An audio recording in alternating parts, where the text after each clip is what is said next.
Оралда белгілі кәсіпкер Виталий Каркуланы өлтірді деген күдікпен қамауға алынған қылмыскерлерге қатысты сот үкімі шықты. Естеріңізге сала кетейік, 62 жастағы кәсіпкерге қарақшылық шабуыл жасалған еді.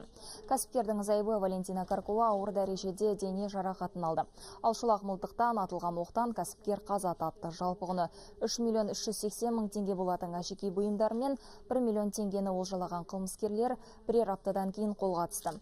Сотта мемлекеттік айыптаушы да марқұм Виталий Каркуланың туыстары да қылмыскерлерге өмір бойына бас бостандығынан айыру жазасын беруді сұрады. Үкім бойынша жаңағы Тоғаев жалпы өмір бақи бас бостандығынан айыру жазасына сотталды.